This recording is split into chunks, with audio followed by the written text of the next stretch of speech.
Et alors, qu'est-ce que j'apprends dans mes formations? J'apprends des outils qui viennent du futur. Pourquoi les gens payent très cher pour venir me voir en formation? Donc, par exemple, à mes élèves, je leur enseigne tous qu'il faut absolument dessiner en cours. Si j'étais prof et qu'un élève ne dessine pas, je dis « Oh! Pourquoi tu ne dessines pas ?» Les gens vont dire « Mais il est fou. » Peut-être, sûrement.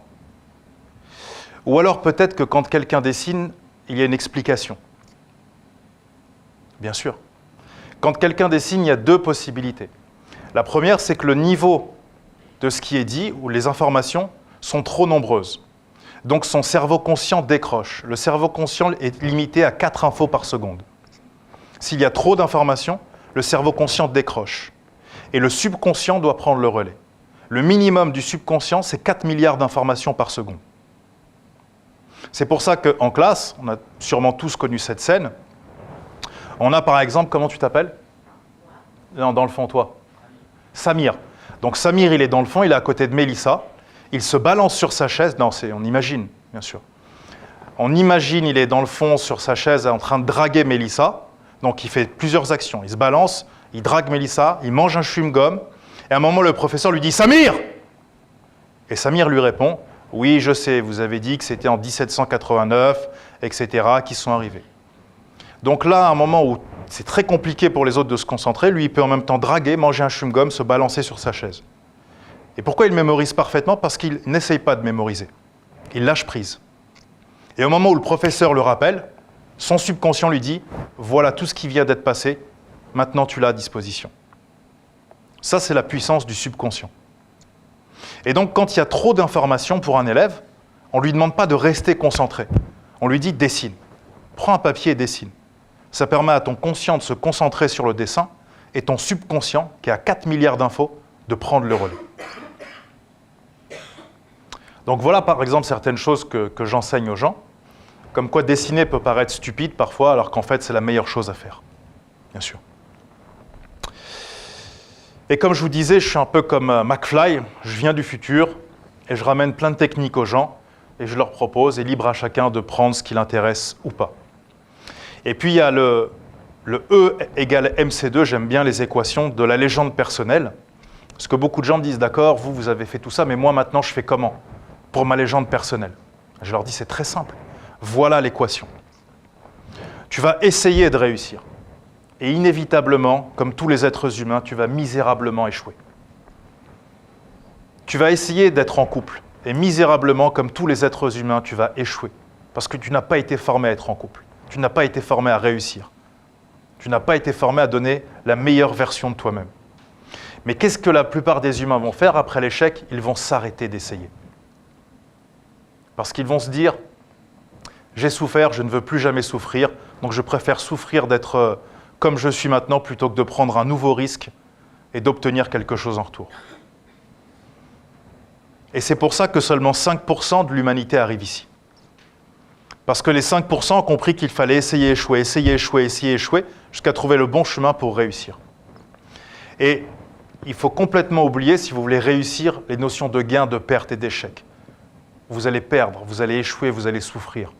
Et comme 95% de l'humanité n'est pas prêt à ça, si vous le faites, vous allez obtenir ce que seulement 5% de l'humanité obtient. En termes de réussite, en termes d'argent, en termes de potentiel intellectuel, etc. Et les étapes, je vous les ai écrites. Donc la première étape, la plus importante quand on est jeune, c'est de chercher quel est ton pouvoir. Parce que tout le monde a un pouvoir dans cette pièce. Chercher son pouvoir sans compétences techniques, ça demande 10 ans. Une fois que tu as trouvé ton... évidemment, tu vas échouer. Donc chercher son pouvoir, ça peut être se dire, moi je veux faire du rap. Je veux être un rappeur. Donc, par exemple, moi j'ai voulu être rappeur à une époque. Et puis après, le rap me plaisait plus, donc j'ai fait du slam. Vous connaissez tous le slam? Voilà. Et j'ai été champion de France de slam. Et puis après, ça ne me plaisait plus. J'ai écrit des livres. Et puis, de fil en aiguille. Donc au début, je pensais que c'était le rap, la vérité. Et puis ensuite, le slam. Et puis ensuite, l'écriture. Et aujourd'hui, j'écris. Mais peut-être que ce n'est pas la vérité ultime. C'est pour ça que tu dois chercher ton pouvoir, chercher encore, trouver ton pouvoir, et ensuite transmettre ton pouvoir aux autres. Donc si quelqu'un est passionné par le rap, qu'il a fait un album, il a fait tout ça, la meilleure chose maintenant, c'est de faire des concerts. Et puis ensuite des ateliers d'écriture. C'est ça sa légende personnelle. Si quelqu'un est entrepreneur qui sait gagner des millions, c'est facile pour lui de gagner des millions. Qu'est-ce qu'il doit faire? Il doit enseigner quoi aux gens? Comment gagner des millions facilement? Tu vois?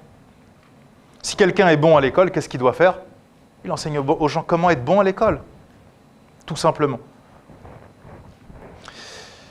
Et donc la stratégie 2 qui va avec la légende personnelle, ce qui est hyper important, c'est d'avoir un rêve.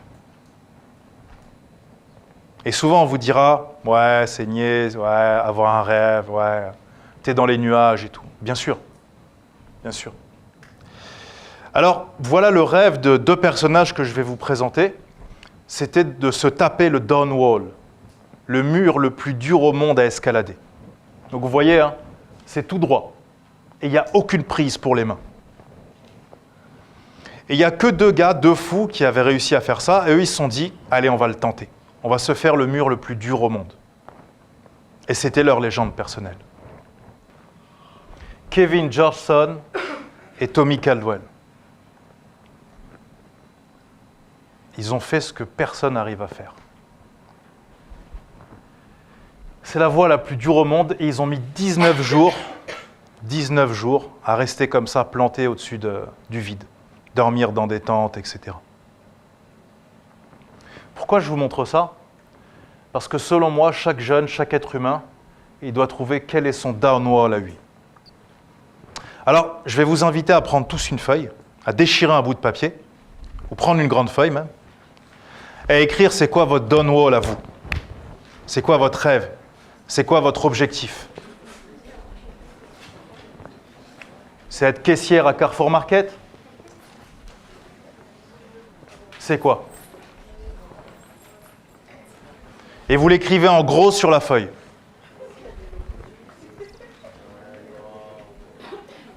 Et sur cette autre feuille, vous allez marquer, si jamais ça ne fonctionne pas, si vous n'y arrivez pas, si vous échouez, qu'est-ce que vous allez faire? Vous allez travailler à Orly, à Roissy, bagagiste, vous allez faire chauffeur Uber, caissière à Carrefour Market, votre plan B en fait. Imaginez quelqu'un qui monte dans un taxi, il appelle un taxi, il monte dans le taxi lui dit on va où? Il dit ouais, je sais pas. Il dit mais je peux pas t'emmener si tu sais pas. Il dit non, roule, vas-y roule, on va voir. Si votre père il est chauffeur de taxi qui vous raconte ça quand il rentre le soir, et tu dis après, on a roulé pendant des heures, et il disait rien, non, il regardait par la fenêtre, il était content. Vous dites quoi de cette personne? Il est stupide, il va monter dans un taxi, c'est pas où il va. Ça c'est juste un taxi. Ça c'est juste un taxi. Imaginez quelqu'un, il ne sait pas où il va dans sa vie. Donc vous avez tous écrit votre rêve et votre plan B, n'est-ce pas? Super.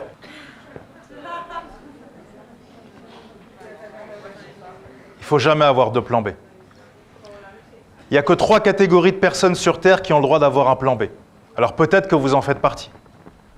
La première partie, c'est les perdants. Les perdants ont tous un plan B. La deuxième catégorie, c'est les lâches. Les lâches ont tous un plan B. Et la dernière catégorie, la meilleure, celle que je préfère, c'est les faibles d'esprit. Les faibles d'esprit ont tous un plan B. Pourquoi il ne faut pas avoir de plan B? Alors il y a un livre que vous avez sûrement tous lu, puisque c'est un des 10 classiques de l'humanité, qui s'appelle L'art de la guerre de Sun Tzu. Vous connaissez Sun Tzu? Dans son livre, Sun Tzu explique que quand on prend d'assaut un village et qu'on encercle les villageois, on doit toujours laisser une petite issue pour qu'ils puissent s'échapper. Et beaucoup d'empereurs lui disaient « Mais pourquoi tu fais ça ?» Et c'est vrai qu'il se rendait compte qu'à chaque fois qu'il faisait ça, il gagnait la guerre. À chaque fois qu'il encerclait un château, il laissait une petite issue. Un village, il laissait une issue. Et c'est vrai qu'à chaque fois, l'armée gagnait. Un jour, l'empereur était exténué et lui dit « Écoute, explique-moi quelle est cette technique extraordinaire. » Et Sun Tzu lui dit « Quand on encercle un village et qu'on va massacrer hommes, femmes et enfants, et que les gens voient qu'ils n'ont plus aucune issue, comme l'homme et la femme savent qu'ils vont mourir de toute façon, ils vont ramasser ce qu'ils peuvent et ils vont se battre avec ce qu'on appelle l'énergie du désespoir. Et à ce moment-là, une simple femme ou un seul homme peut combattre 10 samouraïs et lui tout seul. Parce qu'il a l'énergie du désespoir. Et il veut en tuer le plus possible ou essayer au maximum de sauver son enfant, sa femme et ses voisins. Mais si tu laisses une issue, certains s'échappent, certains hésitent et tu crées de la confusion. Donc si tu veux gagner la guerre, tu dois toujours laisser une issue aux gens. Le cerveau, c'est la même chose que la guerre. Si tu laisses une issue dans ton cerveau et que tu te dis « Allez, je fais mon ONG. Ouais, mais au cas où ça ne marche pas, je fais quoi ? Bah, je vais reprendre la cuisine. Bah, je vais faire ça. Ouais, non, après, je ferai ça, de toute façon. » Qu'est-ce que tu es en train de faire dans ton cerveau ? La même chose que Sun Tzu fait dans un village. Tu crées une faille. Et cette faille t'empêche de te battre avec l'énergie du désespoir. C'est-à-dire qu'une fois que tu as trouvé ton downwall, oublie tout le reste. Oublie tout le reste. Et conquiert ton downwall. C'est la seule et unique chose que tu as à faire. Et ça nous amène à la stratégie 3, la stratégie du choix. Imaginez que vous montez maintenant dans un taxi et vous lui dites « Bon, je vais aller à Paris, à Nantes, à Roubaix, à Rennes, à Lyon, à Reims et à Lille. » S'il s'en fout, il peut vous dire « Très bien, par où on commence ?» Vous dites « Ah, ça, je ne sais pas. » Je veux dire, moi, de toute façon, je veux bien faire toutes les villes, mais il faut que je sache par où commencer. Vous dites, j'ai aucune idée. Je n'ai pas réfléchi à ça. Si vous dites à votre cerveau, ouais, je veux être rappeur. Ouais, mais non, parce que je veux faire ça. Et maintenant, je veux faire ça. C'est comme si vous dites à un taxi, je veux aller partout. À la fin, il ira nulle part. C'est pour ça qu'un downwall, il en faut un. Il n'en faut pas 40, il n'en faut pas 20. Si tu as décidé d'être quelque chose, fais-le. Va jusqu'au bout. Si ça se trouve, c'est n'importe quoi. Mais au moins, tu auras essayé. Mais si tu n'essayes pas, ou si tu restes à courir plein de lièvres à la fois, à la fin, tu n'en attraperas aucun. Et il y a des gens, j'aime beaucoup ce profil de personnalité, il y a des gens, ils ont toujours des projets. Ils ont plein de projets tout le temps. Ils ont un projet par là, ils ont une idée, ils changent tous les jours. Et moi, j'appelle ça des brasseurs d'air professionnels. Ils brassent de l'air. Ça fait beaucoup de mouvements, ça fait beaucoup de bruit, ça parle beaucoup, mais ça ne fait rien du tout. Et donc, ces gens-là, ce que je les invite à faire, c'est, il y a un endroit où ils seront bien, c'est travailler dans les climatiseurs. Tout ce qui est climatisation. Comme ils brassent de l'air, dans la climatisation, ils seront à l'aise. Ça leur rappellera leur vraie nature, les brasseurs d'air. Quand on leur demandera pourquoi ils travaillent dans la clim, et moi j'ai brassé de l'air toute ma vie, moi. Que parler, je bouge à gauche, à droite. Donc c'était ce qui me convenait le mieux. Un mec, il est venu un jour à Laval, il m'a dit, donc j'ai fait climatisation. C'est un choix qu'on respecte. Et on doit se poser la question de savoir, est-ce que dans la vie, sur Terre, dans les 6 milliards d'êtres humains, est-ce que je veux être un apport, je veux apporter quelque chose, ou je veux être un ajout? J'ai beaucoup de jeunes qui viennent et me disent « Ouais, moi je veux vers ceci. Et quand je serai là-bas, tac, je vais faire ça, je vais gratter, je vais... » Alors, quand tu vas dans un milieu, que ce soit l'humanitaire, le rap game ou ce que tu as envie, si tu viens pour prendre, tu as perdu d'avance. Les seuls qui gagnent, c'est ceux qui viennent pour apporter quelque chose. Steve Jobs, il n'est pas venu pour devenir milliardaire, il s'en foutait.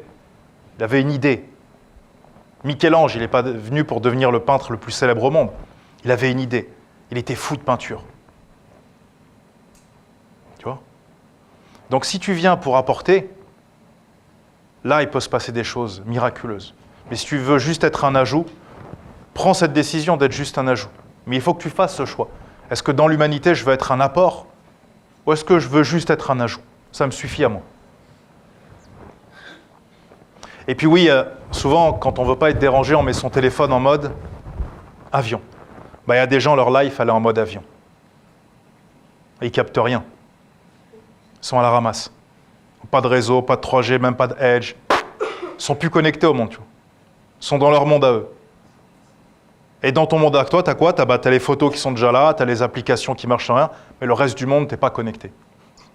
Et ça, c'est un choix. Tu peux décider ça, si tu as envie d'être tranquille. Mais si tu as envie d'être en mode guerre, en mode légende personnelle, en mode je conquiers le monde, et que tu es en mode avion, ça ne peut pas fonctionner. Donc tout ça, c'est des choix. Et moi, je respecte les deux. J'ai un grand respect pour les deux. Je préfère quelqu'un qui me dit, écoute-moi, ma life, je n'ai pas envie de me prendre la tête, je suis en mode avion. Tranquille. Plutôt que quelqu'un qui me dit, ouais, moi, je suis en mode guerre et tout. Et en vrai, quand je regarde ses actions, les actions d'un mec qui est en mode avion. Ça n'a aucun sens. Au moins, le premier, il est aligné avec ses valeurs et ses principes. Et alors moi, j'ai beaucoup de gens qui me disent « Ouais, moi, je vais devenir millionnaire, tac, truc. » Ah ouais, génial. Donc, levez la main dans cette salle, si je devais vous faire choisir, qui veut devenir pauvre? Vraiment, c'est un mesquine, il n'a pas d'oseille, il ouvre le frigo, ses gosses, il n'y a rien à manger, ils sont habillés avec des vieux vêtements à la ramasse. Levez la main, celui qui va être un pauvre. Personne. Et si je vous dis j'avais une baguette magique, je peux vous transformer en millionnaire, levez la main ceux qui veulent devenir millionnaire. Voilà, simplement, tu vois. Voilà, tu vois. Madame, non, pas millionnaire, ça ne vous intéresse pas. Entre deux. Ouais, c'est trop millionnaire pour elle, elle a dit ouais, non, on se calme. 500 000 euros, ça va, ça me suffit. Tranquille. Millionnaire ou pauvre? Une fois, j'ai un ami qui est parti dans un groupe de réflexion et il travaille sur Internet, comme moi, il vend ses formations sur Internet. Et puis, il voulait acheter un outil à 5 000 $. Et pour lui et moi, c'était énorme, 5 000 $. Et il a parlé avec une femme aux États-Unis qui travaillait dans des cliniques. Et puis, elle est partie voir des mentors, des coachs et tout ça. Ils lui ont dit, mais attendez, vous êtes brillante. Vous êtes enfermée dans des cliniques avec des gens médiocres. Ouvrez votre propre clinique. Elle a dit, non, j'y arriverai jamais. Donc, elle avait plein de croyances limitantes. Et puis, un jour, elle s'est lancée. Elle a ouvert sa clinique et aujourd'hui, c'est une des meilleures cliniques aux États-Unis. Bien sûr. Et elle est millionnaire, mais elle s'en fout. Elle n'a pas fait ça pour être millionnaire. Elle a fait ça parce qu'elle veut aider les gens. C'est elle-même qui a choisi le mobilier pour chaque chambre. Vous voyez, elle est dans un niveau de détail. Et donc, mon ami a une séance de coaching avec elle. Elle dit, voilà, je vais acheter un outil à 5 000 $ et tout. Et elle lui dit, tu veux gagner combien? Il dit, voilà, j'ai plusieurs millions à gagner, etc. D'accord. Et donc, elle lui a dit cette phrase. Elle lui dit, tu vois, il y a une différence entre ce que tu veux et ce que tu fais. Tu veux des millions, et ce que tu fais, c'est, tu veux que des petits outils gratuits sur Internet, des petits trucs. Tu n'es pas prêt à payer 5 000 $. Ça ne peut pas marcher. Il faut qu'il n'y ait aucune différence entre ce que tu veux et ce que tu fais. Et ensuite, il lui a dit, juste pour m'expliquer concrètement, donc qu'est-ce que je dois faire? Et elle lui a dit cette phrase magnifique. Elle lui dit, tu vois, tu as des objectifs qui sont comme ça, et tu as des actions qui sont comme ça. Donc, tu as deux possibilités. Soit tu descends tes objectifs au niveau de tes actions, des petites actions, donc des petits objectifs, donc une petite vie. Soit tu veux des grands objectifs, et à ce moment-là, il te faut des grandes actions. Il te faut te lever très tôt, il te faut des outils à 5 000 $, il te faut te former, il te faut retourner à l'école, etc., etc. Et moi, je vois beaucoup de gens, ils ont des projets comme ça. Mais quand tu regardes leurs actions, certains ont des actions comme ça. D'autres, tu regardes, il n'y a même pas d'action, en fait. Il n'y a même pas d'action. Il va devenir footballeur, il va devenir, je ne sais pas quoi, mais il n'y a rien, en fait, du tout. Il fait que parler. Et il devrait, comme l'autre, travailler dans les climatiseurs. Alors, on va voir ensuite qu'il y a deux types de prophéties. Les prophéties autoréalisantes et les prophéties autodestructrices. Et c'est celle que je préfère. Les gens qui s'autodétruisent. Qu'est-ce que c'est bon? Qu'est-ce que c'est beau à voir? Ça ou du patinage artistique, pour moi, c'est du même niveau.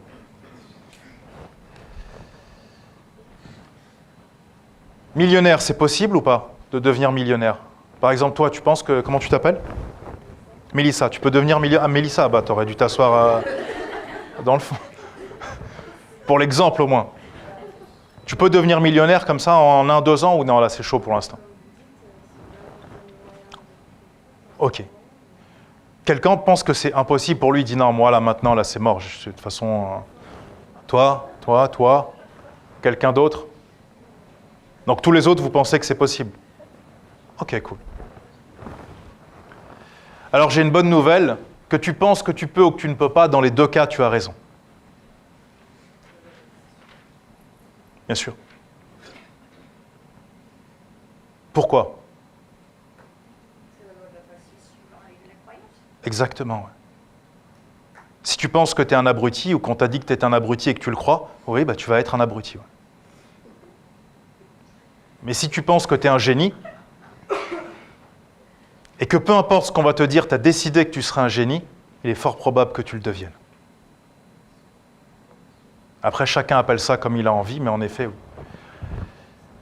Et donc que tu penses que tu es un génie ou un abruti, en effet, encore une fois, dans les deux cas, tu as raison. Donc quand tu penses que tu peux devenir millionnaire ou pas, et millionnaire est un exemple comme un autre, dans les deux cas, tu as raison. Et c'est ta croyance qui va définir sûrement ce qui va t'arriver.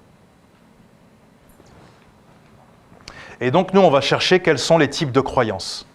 Parce que ce qui va nous intéresser, c'est d'avoir le bon type de croyance. Juste avant, vous avez tous noté sur un papier votre plan B. En tout cas, certains l'ont noté. Donc vous pouvez jeter ce plan B, puisqu'il n'y a pas de plan B. Allez-y, jetez-le. Vous le prenez comme ça et vous le jetez sur la scène, par terre. Là, je suis très sérieux. Voilà. Voilà, super.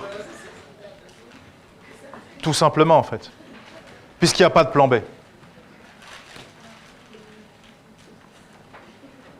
Il y a un plan B ou pas? Il n'y a pas de plan B. Non. Voilà, tout simplement. Tout simplement.